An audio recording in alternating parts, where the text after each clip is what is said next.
Hello, friends. This is Dave Hurwitz, executive editor at ClassicsToday.com, here with Finster to talk about Finster's favorite pianist, John Ogdon. Right? Got it? Yes. John Ogdon. And we did a couple videos about John Ogdon recently because of the release on Decca of his complete Argo recordings. So we covered that, and we covered the RCA box, and I figured it's only fair to round out our John Ogdon survey by doing the big box on EMI, well, now Warner, it's EMI. If you look on Amazon, this has been changed to Warner, but it's unavailable changed to Warner. So what's the point? I don't really get it. I mean, you can still find it. You can find it used and whatnot, maybe at a reasonable price. But this is the set that has all of his most important stuff. Right, Finster? Yes, of course. You can see how concerned she is. So let's go through it. 17 CDs with all kinds of stuff. Now, Ogdon, as you know, was a erratic pianist. He could be great. He could be kind of lumpy. But he had an unbelievable technique and a fabulous questing mind and a devotion to contemporary music. And he's really most effective, as often as not, in the unusual repertoire. He really is, because there's the stuff that everybody else did. Other people often did better, and we don't need it as badly. But, you know, pianists have to do what pianists have to do, so we get some of it. For example, Mendelssohn's 2 piano concertos with Aldo Ciccato. They're fine. Nothing wrong with them. You know, there's better Mendelssohn out there. The Schumann piano concerto with Pavel Berglund and the New Philharmonia. It's okay. You know, it's not, he doesn't do anything terrible to it. And Berglund's a very fine accompanist. So, you know, decent. You know, it rounds out, if you're an Ogdonian, you know, you'll want to have it anyway. Like Finster here. She wants all of Ogdon, don't you? Yes, dear. Okay. Let's see. Then we've got the Mendelssohn Rondo Brillant Well with Aldo Ciccato and the Grieg Piano Concerto, again with Berglund. It's not the greatest Grieg. I mean, who are we kidding? I mean, you know, there's better Grieg stuff out there. But the Glazunov Concerto No. 1, well, that's fun to have. And you always knew that when you got some unusual repertoire, Ogdon would really be on his game for the most part. Anyway, that's also with Berglund. And the Busoni Variations in Fugue on Chopin's Prelude in C minor. Oh, yes. What's not to love? Really. Then we've got the Tchaikovsky First Piano Concerto. Meh. The Franck Symphonic Variations, which everybody used to do. That's conducted by Barbaroli, actually, those two works, which is interesting. You know, because Barbarolians, it was in the Barbaroli box. So you could go get it there as well. Then we've got this wonderful Liszt stuff. All of his list is worth hearing, period. Even the stuff he didn't do that great, it's worth hearing, because that was a composer he really got behind. A lot of what he played was as good as unknown when he played it.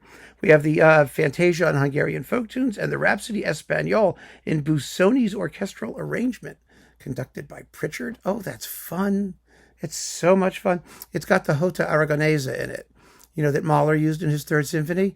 Ya-da-da-da-da-da-da-da. Ya-da-da-da-da-da-da. Yeah, it's terrific.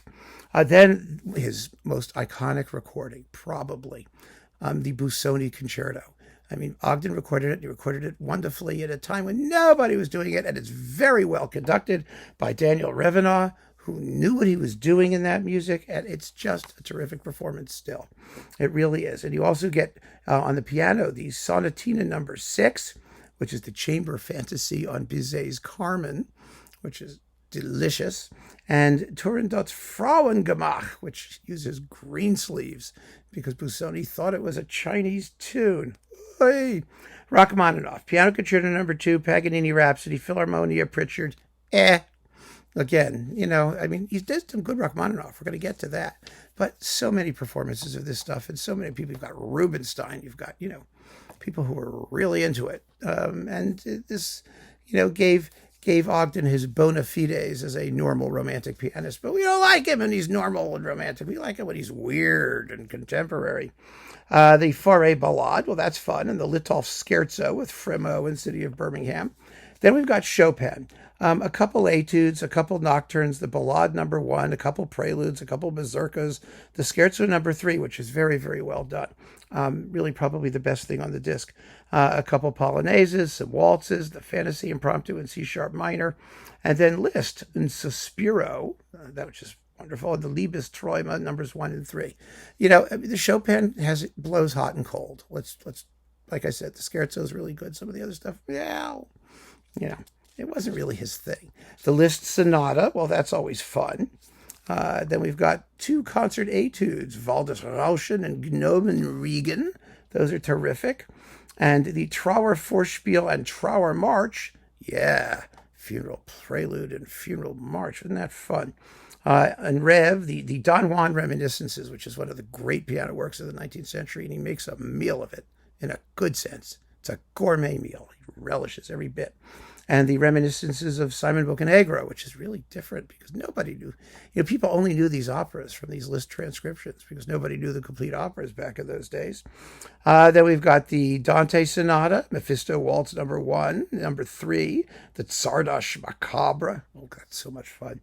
Polonaise number 2, Hungarian Rhapsody number 15, the Transcendental Etude after Paganini, the octave one, and La Campanella and Funérailles and Valse Oubliée number 1. It's all terrific stuff. So is disc number 9, the Rachmaninoff Etudes Tableaux, Etude Tableau, Opuses Opera, 33 and 39.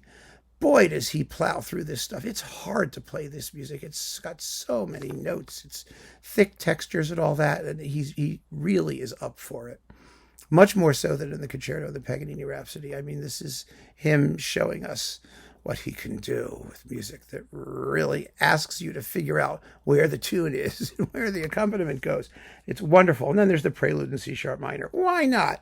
Bartok, Piano Concertos 1 and 3. Surprisingly fine, conducted by Malcolm Sargent with the Philharmonia. These are pieces that were, you know, they weren't that well known back in 1965 when this was recorded. And, you know, nowadays they're, you know, a dime a dozen. But back then this was something fairly special and still daring, especially the first concerto. And the Sonata for 2 pianos and percussion with his wife Brenda Lucas, James Holland, and Tristan Fry, percussionists. There's something not right with the recording of this piece. The tempos are all right. The idea is correct, but somehow the pianos are clogged together in sort of a lump in the middle of the recording with the percussion. Is enormously clear, but that's not the way it's supposed to sound, or at least it's not ideally the way it's supposed to sound. And you're up against people like, you know, Argerich and Freire now, and the performance just doesn't have enough punch. The piano tone, there's not enough accent and not enough differentiation between the 2 pianos spatially, so it sounds kind of muddy. It's a shame because I think it's a much better performance than we hear, actually. Then we've got, vintage Ogdon, the Dukas Sonata, and Florent Schmidt's Deux Mirages, and the Dutilleux Piano Sonata. Wonderful performances of challenging but rewarding music that was as good as unknown when Ogdon recorded it.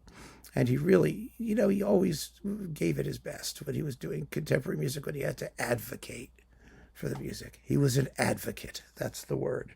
The Tippett Piano Concerto, stunning performance, accompanied by Colin Davis, and the Tippett Piano Sonatas 1 and 2, Alan Rawsthorne's Ballade, all of it wonderfully done. The Tippett Piano Sonatas are beautiful works. Well worth your time and attention. Sorry about that. Are you getting bored? Yeah, I'm sorry.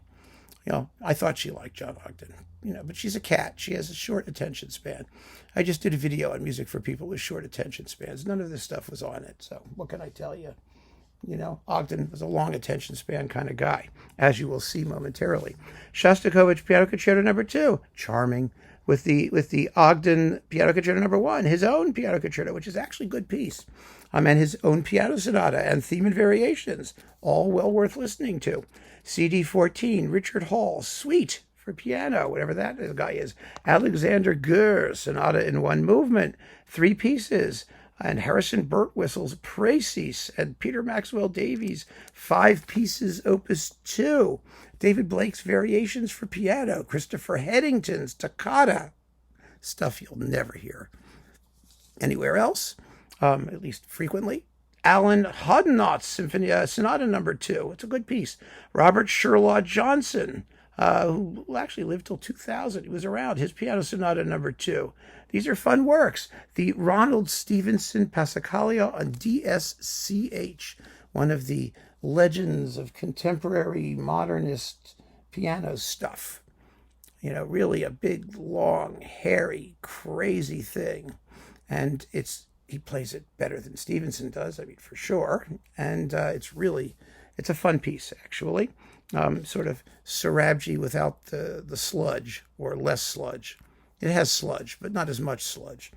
And then you've got, Messiaen's Canta Yodi Ya Ya Ya Ya Ya, that thing. You know, it's Canteo, I can't even spell it. Canteyodyjaya. Canta Yodi Ya Ya. That's it. Something like that. And it goes wonderfully. That's all you need to know. Then there's a little Bach and the Mozart Fantasia in D minor. It's a prelude and fugue from the Well-Tempered Clavier, Book 1, number 5. And disc 17 is all kinds of short little sniglets, including Poulenc. It's not really Ogden's thing, but he does it all right. And Sinding's Rustle of Spring, he does that really well. It's really exciting. Cyril Scott, but also Bach and Beethoven and Debussy. And some of it's good and some of it's less good, and that's what we'd expect. But it's 17 wonderful discs. John Ogden being his most Ogdonian. And really, this set was worth having when it came out, and it still is. He was a serious artist with a wonderful, wonderful devotion to contemporary music and selective devotion to contemporary music, I think. And there was nobody like him. So keep on listening, friends. Thanks for joining me, and take care.